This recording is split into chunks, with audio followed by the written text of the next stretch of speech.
Hello, good morning student. मैं आपकी रेखा ma'am.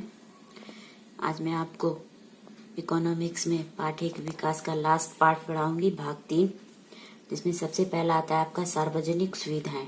लेकिन इससे समझने से पहले मैं आपको पिछली वीडियो में जो ग्राफ के जरिए मैंने आपको हरियाणा और केरल के विषय में समझाया था, उसी से संबंधित ज्यादातर क्वेश्चन आ जाता है कि यह आवश्यक नहीं कि पैसा सभी वस्तुओं और सेवाओं को खरीद सकते हैं। उदाहरण देकर बताओ। इसमें काफी बच्चे कंफ्यूज हो जाते हैं कि यह आवश्यक नहीं है, पैसा सभी वस्तुओं और सेवाओं को खरीद सकता है। आप कहते हैं कि नहीं, पैसे से तो हर चीज खरीदी जा सकती है, हर सेवा खरीदी जा सकती है। लेकिन ऐसा नहीं है कि पैसों से हर चीज खरीदी जा सकती है। जैसे सबसे पहला आपका आता है, एक प्रदूषण वातावरण मुक्त वातावरण आप नहीं खरीद सकते हैं। आपको अगर एक स्वस्थ वातावरण में रहना है, प्रदूषण मुक्त वातावरण में रहना है, तो वो आप पैसों से नहीं खरीद सकते हैं। उसके लिए आपको मिलकर ही इसको, पर्यावरण को प्रदूषण मुक्त करना होगा। आप उसको पैसे से खरीद नहीं सकते हैं। जैसे कि आजकल आप कोरोना काल में देख रहे हैं और सुना भी होगा न्यूज में कि नदियां साफ हो गई हैं, वातावरण शुद्ध हो गया है, क्योंकि उद्योग धंधे बंद है, गाड़ियां बंद है, जिससे होने वाला प्रदूषण क्या है, कम हो रहा है। तो ये वातावरण क्या हो गया है, शुद्ध हो गया है। इस वातावरण को हम पैसों से नहीं खरीद सकते हैं। दूसरा है आपका, संक्रामक बीमारियों से नहीं बचा सकता है। पैसा आपको संक्रामक बीमारियों से नहीं बचा सकता है। आपका भी कोरोना काल का एक उदाहरण है। अच्छे से अच्छे पैसे वाला व्यक्ति भी इस संक्रमण से नहीं बच सकता है। अगर वो बाहर निकलता है और कोरोना व्यक्ति के संपर्क में आता है तो 100% वो भी कोरोना का मरीज हो जाएगा। वो अपने पैसे से उसको, अपने आप को बचा नहीं सकता है। संक्रामक बीमारियों से भी ये आपको नहीं बचा सकता है पैसा। शांति और लोकतंत्र नहीं खरीद सकता। अगर आपको मन की शांति चाहिए, दिमाग की शांति चाहिए, तो वो भी आप पैसे से नहीं खरीद सकते हैं। उसे आप स्वयं अपने मन से उत्पन्न करना होगा, अपने लिए शांति। लोकतंत्र आप नहीं खरीद सकते हैं। तो इस तरह कई चीजें हैं जो आप पैसे से नहीं खरीद सकते हैं। उदाहरण देकर समझाइए। एक उदाहरण के जरिए हम समझा रहे हैं। जैसे हमने पिछले वीडियो में आपको केरल और हरियाणा का बताया था कि हरियाणा की प्रति व्यक्ति आय अधिक है, लेकिन इसके विपरीत केरल में शिशु मृत्यु दर कम है। शिशु मृत्यु दर जो है वो केरल में कम है, साक्षरता दर का अधिक है और निवल उपस्थिति भी अधिक है। तो प्रति व्यक्ति आय में वो पीछे है, लेकिन अन्य क्षेत्रों में वो आगे है। इसी तरह एक साधारण सा उदाहरण आपको देते हैं। महाराष्ट्र की प्रति व्यक्ति आय केरल की अपेक्षा अधिक है। महाराष्ट्र क्या है, बॉम्बे आपका, यहाँ पर सपनों की नगरी जिसे कहा जाता है। अब जाते हैं पैसे करते हैं, तो महाराष्ट्र की प्रति व्यक्ति आय बहुत अधिक है, यानी हम लोगों की अपेक्षा, अन्य राज्यों की अपेक्षा अधिक है। लेकिन शिक्षा के क्षेत्र में वो आज भी क्या है, पीछे है। शिक्षा के क्षेत्र में क्या है, केरल आगे है। तो महाराष्ट्र की प्रति व्यक्ति आय केरल की तुलना में अधिक है, यानी केरल में प्रति व्यक्ति आय कम है और महाराष्ट्र की प्रति व्यक्ति आय अधिक है। लेकिन फिर भी वो शिक्षा के क्षेत्र में क्या है, पिछड़ा हुआ है, और केरल शिक्षा के क्षेत्र में आगे है। आप शिक्षा भी आय से नहीं खरीद सकते हैं। आपकी इच्छा होगी आप पढ़ेंगे, आपकी इच्छा होगी आप नहीं पढ़ेंगे।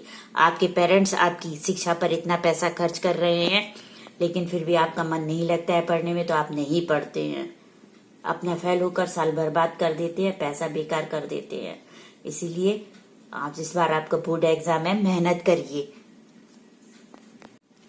तो ये क्वेश्चन आप आ गया होगा बच्चों आपको समझ में कि ये आवश्यक नहीं है कि पैसा सभी वस्तुओं और सेवाओं को खरीद सकते हैं। उदाहरण देकर बताओ।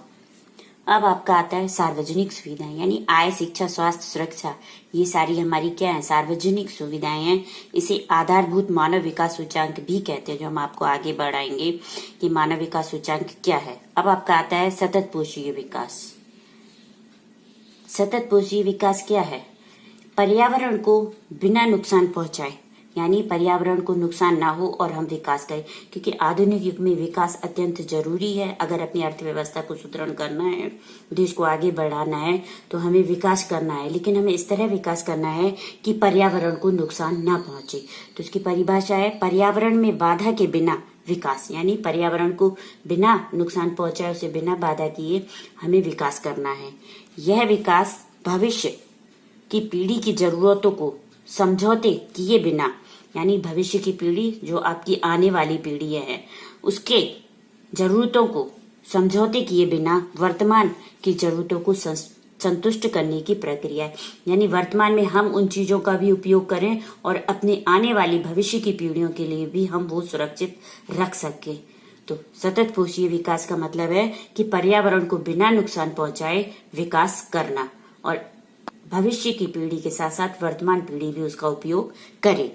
अब आपका आता है मानव विकास रिपोर्ट। यूएन द्वारा मानव विकास रिपोर्ट को तैयार किया जाता है। अब यूएनडीपी क्या है? इसका फुल फॉर्म है संयुक्त राष्ट्र विकास कार्यक्रम, इंग्लिश में कहते हैं United National Development Programme. Clear बच्चों कि यूएनडीपी द्वारा मानव विकास रिपोर्ट तैयार की जाती है। इसका मापदंड जो होता है वो शिक्षा, स्वास्थ्य और आय, जो अभी हमने सुविधाएं ऊपर बताई, आय, शिक्षा, स्वास्थ्य, तो वही मानव विकास रिपोर्ट के जो मापदंड है, जैसे विश्व बैंक का था प्रति व्यक्ति आय, जो हमने पहले वीडियो में आप लोगों को बता चुके हैं, इसी तरह मानव विकास का भी जो विकास का मापदंड है मापने का, वो है शिक्षा, स्वास्थ्य और आय। यानी आय के साथ वो शिक्षा और स्वास्थ्य को भी देखती है और तब वो विकास मानती है कि कौन सा देश विकास कर रहा है और कौन सा देश विकास नहीं कर रहा है। तो मानव विकास रिपोर्ट यूएनडीपी द्वारा मानव विकास रिपोर्ट को तैयार किया जाता है। यानी किसके द्वारा किया जाता है तैयार? इसको संयुक्त राष्ट्र विकास कार्यक्रम, या इंग्लिश में कह सकते हैं यूनाइटेड नेशनल डेवलपमेंट प्रोग्राम। और इसका मापदंड होता है शिक्षा, स्वास्थ्य और आय। 3 चीजों के आधार पर ये मापदंड प्रस्तुत करता है। अब आता है आपका नवीकरणीय संसाधन। नवीकरणीय संसाधन वे संसाधन है जिनके भंडार में प्राकृतिक प्रक्रियाओं द्वारा पुनः स्थापन होता रहता है।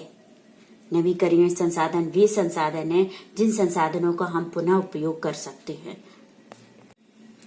जैसे सौर ऊर्जा है, पवन ऊर्जा है, ज्वारीय ऊर्जा है। पवन चक्कियां लगाकर हम पवन ऊर्जा उत्पन्न करते हैं। सौर ऊर्जा प्लेटें लगाकर हम सौर ऊर्जा उत्पन्न करते हैं। जब तक सूर्य और पवन चलती रहेगी तब तक हमें सौर ऊर्जा, पवन ऊर्जा प्राप्त होती रहेगी।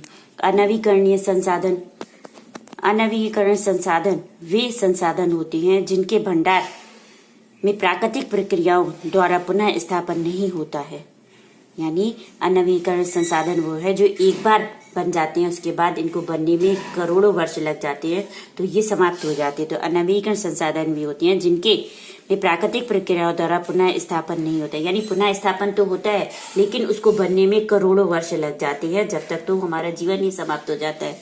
तो अनवीनीकरण संसाधन जैसे कोयला है, खनिज तेल है, ये आपके अनवीनीकरण संसाधन है। ये एक बार आप समाप्त कर देंगे तो ये समाप्त हो जाएंगे। जिस हिसाब से हम लोग इनका प्रयोग करते हैं, खनिज तेल का, कोयले वगैरह का, तो आने वाली पीढ़ी के लिए ये वक्त है जब बचेगा भी नहीं। अब आता है आपका विकास की धारणीयता, चैप्टर का लास्ट। हम आजकल कुछ प्राकृतिक संसाधनों का असंतुलित रूप से प्रयोग कर रहे हैं। जैसे हमने ऊपर अभी बताया, नवीकरणीय संसाधनों का हम क्या है, असंतुलित रूप से प्रयोग कर रहे हैं, इसका दोहन कर रहे हैं, जिससे एक वक्त पर यह संसाधन समाप्त हो सकते हैं। यानी एक वक्त आएगा कि ये संसाधन आने वाली पीढ़ी के लिए क्या हो जाएगा, समाप्त हो जाएंगे, उनके लिए नहीं बचेंगे, जो गलत है। इन संसाधनों का प्रयोग हमें इस तरह करना है कि वर्तमान के समय में भी और भविष्य के लिए भी इसे बचाकर रख सके। यानी वर्तमान पीढ़ी तो इसको खर्च करेगी, साथ में भविष्य की पीढ़ी भी इसके लिए इसको बचाकर रखना है। या संक्षेप में आप कह सकते हैं कि धारणीय विकास भावी पीढ़ी को कम से कम वर्तमान संसाधनों की पूर्ति क्षमता को बनाए रखने का आश्वासन है। यानी संक्षेप में आप कह सकते हैं कि धारणीय विकास भावी पीढ़ी को कम से कम वर्तमान संसाधनों की पूर्ति क्षमता को बनाए रखने का आश्वासन है। हमारा कर्तव्य है कि हम भावी पीढ़ी को एक स्वस्थ एवं व्यवस्थित पर्यावरण प्रदान करें और विकास के ऐसे उपाय ना अपनाएं जो पर्यावरण को क्षति पहुंचाते हैं। यानी हमें इस तरह से विकास करना चाहिए तो हमें सतत पोषी विकास, जो हम पहले ही आपको समझा चुके हैं कि पर्यावरण को नुकसान बिना पहुंचाए हमें इस तरह विकास करना है कि वर्तमान पीढ़ी तो उसका सुख भोगे ही भोगे, लेकिन आने वाली पीढ़ी, भावी पीढ़ी भी उसका फायदा उठा सके। बच्चों, आज आपका पाठ 1 विकास समाप्त हुआ। आशा है आपको ये समझ में आ गया होगा। एक क्वेश्चन आपको और ज्यादातर आ जाता है कि मानव विकास रिपोर्ट क्या पेश करता है और इसका मापदंड क्या है। तो आंसर जो ये है वही आपका आएगा कि मानव विकास रिपोर्ट जो है यूएनडीपी द्वारा पेश किया जाता है और इसका मापदंड है शिक्षा, स्वास्थ्य और आय। आज आपका चैप्टर 1 समाप्त बच्चों। Okay, bye.